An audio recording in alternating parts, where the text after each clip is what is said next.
All right, geared up, ready to get back at her. Grinder time.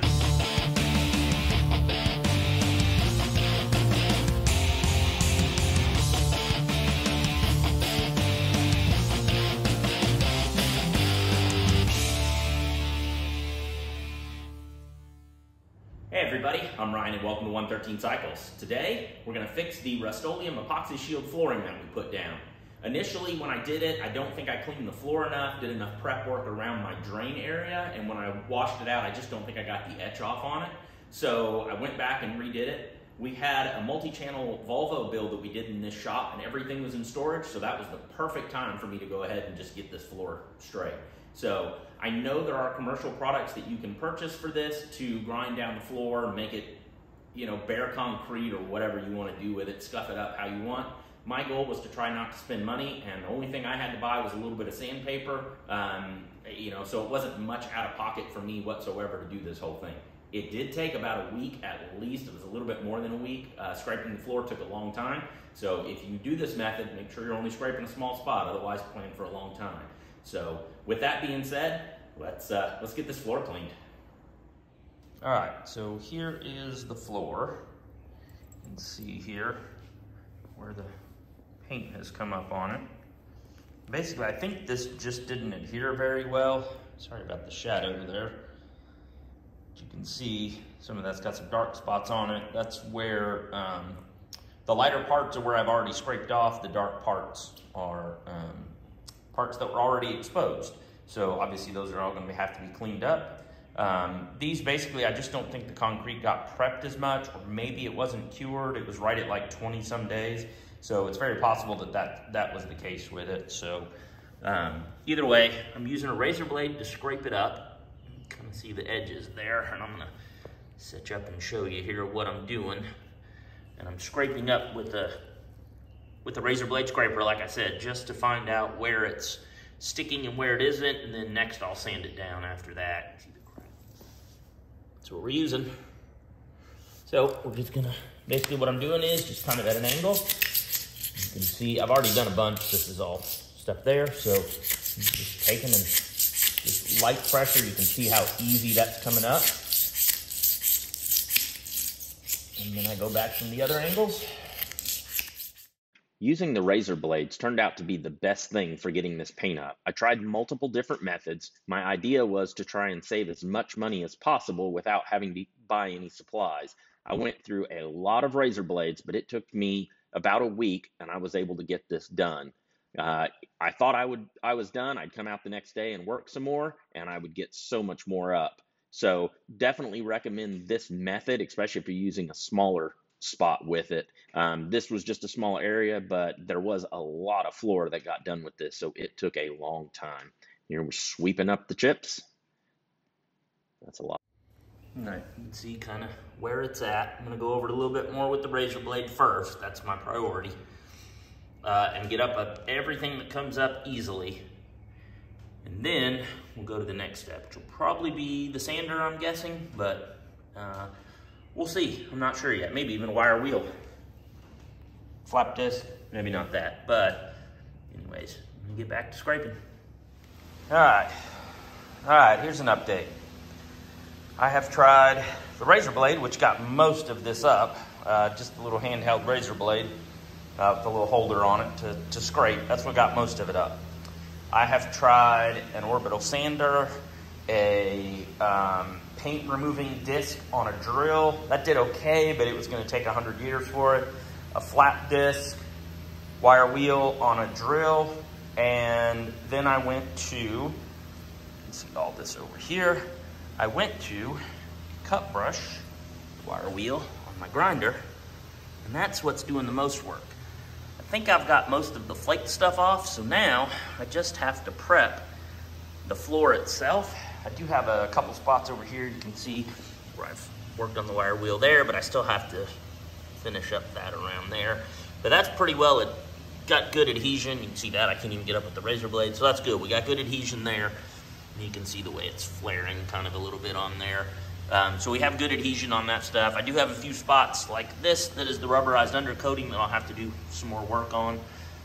You can see over here that smudge was a different wire brush on the drill that wasn't enough to do much on the floor, but it melted the undercoating into a big thing. So I have to work on that stuff. But that was the flap disc, which was doing a good job, but holy mackerel, that was a mess and ate up the flap disc real quick. It was a used flap disc, but still. So flap disc did a great job, but again, way too dirty for what I need to do, and the fact that it just ate it up so fast. So I do need to scuff all of this. You can see the shine on the camera. That's all pretty much gonna have to go away so we can clean and etch everything. So I'm gonna go back to my cup brush over here, and I'm gonna work on this section next over here. And what I'm doing is cleaning a little bit. It gives my arms a little bit of a break, and then I'm blowing everything out with the leaf blower. So we've got the shop door open, and we've got our exhaust fan on. And I've gone to using a respirator, well, just a face mask, and safety glasses, which I've been using anyways. So anyways, there's our progress. You can still see our outline of where we're going. And yeah, it's not gonna get done today for sure, but we're at least making progress. And if we need to pull the car back in again, I'll put a tarp down over this area so we don't get anything on the concrete. So, all right, let's get back to that grinder. Once I was done with the wire brush, we used this palm sander and sandpaper to scuff the surface up so that the epoxy would have something to stick to. We did the entire floor like this. All right, everybody, today we're gonna be working on this floor back here. You can see it's all prepped, etched. I went through and etched it with the bag of etch that comes with it. I didn't film any of that with it. Basically, you just kind of put the water down.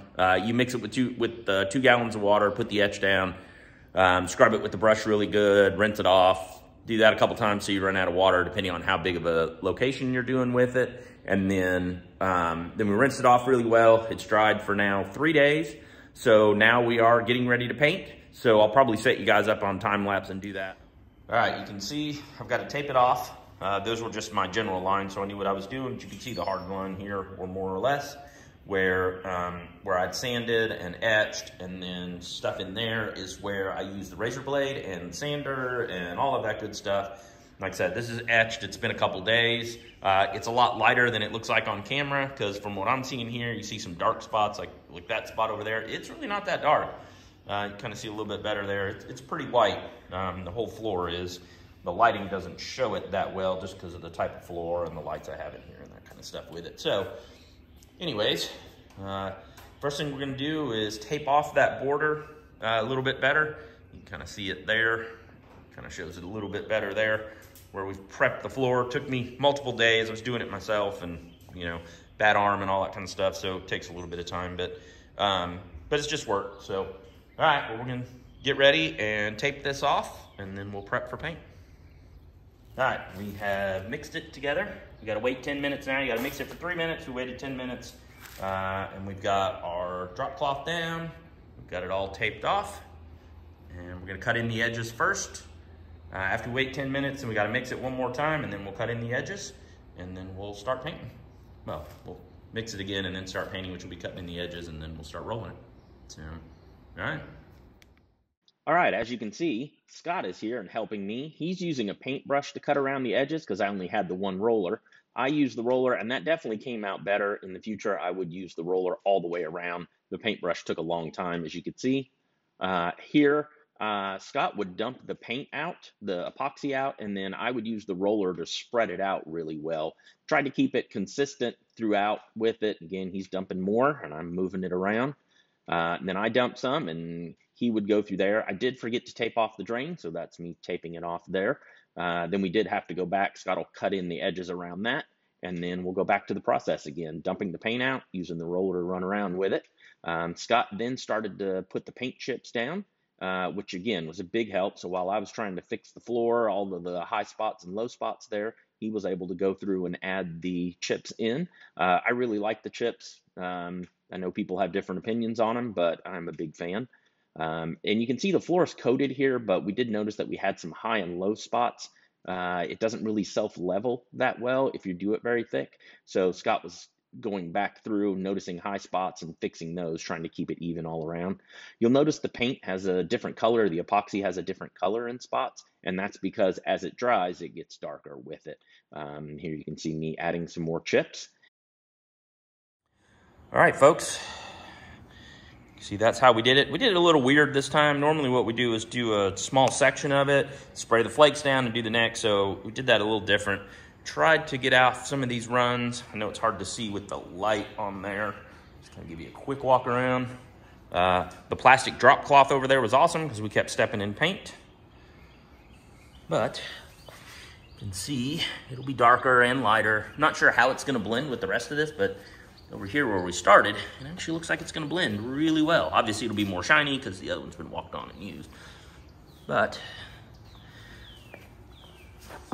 get you down low here. Well, like I said, once the tape's pulled up, I think that's gonna look really good. Hopefully it sticks better. Hopefully I did a better job of prepping. It is an older can of paint, so we'll see how that works. He laid a lot of extra chips back here, which I would have done lighter, which I did over here, but that's okay. Hopefully that helps it all blend. Man, what a huge help it is having a second person. All right, guys, so this is gonna sit for at least 24 hours. I think you can walk on it in 12, but I won't be doing that. It'll definitely be 24 hours before I walk on this. It's Sunday afternoon now, so I won't walk on this till Monday. I've got some editing and stuff to do, so that's what I'll be working on and keeping the shop empty at the time. There are some thicker spots. I don't know if you can see there. See where it's low, so that'll stay there. We tried to smooth a lot of those out, but once we put chips down, we didn't notice them. So anyways, it looks good. It went on well. Had a couple little spots in the beginning that were darker, but overall it looks good. So we'll see what it looks like, say tonight and tomorrow.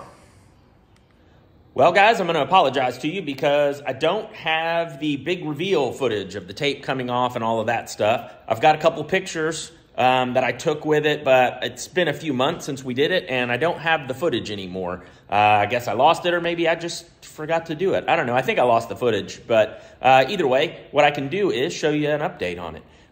It was done in April. It's now, I guess it was the end of April, beginning of May. It's now the end of July, so let's take a look at what it looks like now. All right, here we are. There's our line. We're just going to do a quick look here. See a little bit back there, not that much. We'll come back over this direction, and you can see the line there. You can see there, it actually shows up more on camera, but it is very obvious. I mean, you can see, you know, it's a lot shinier here, and it's a different color. I did have different colors on the floor anyways, but this is so much better than it was. You know, definitely recommend having two people to help you, you and someone else helping. It makes it a whole lot easier to get it done really quickly. So, you know, again, it's been a couple months. There's no chipping, peeling, anything like that. It looks great. Some of this stuff is just marks on the floor where I've been moving stuff around. I just need to, they'll clean up. I do have a little bit of spots over in this area somewhere. You can see there on the camera where we got a little bit thick. You know, it should have been done a little bit thinner, and you wouldn't have that with it. So if you lay it on a little thinner, which I tried to do, but some of it's just hard to see, honestly. Again, you can see some of that, where the cracks are and stuff. But guys, it really did come out great. As you can see from some of the pictures I've got, when it was done, I'm very happy with it. It's been swept and mopped multiple times, but overall it looks good. All right, guys, that's going to wrap this one up. If you got any questions for me about this one, you know, let me know in the comments down below. Also, be sure to hit that like button, subscribe if you're not already, and see some more content. So, thanks again. Appreciate it.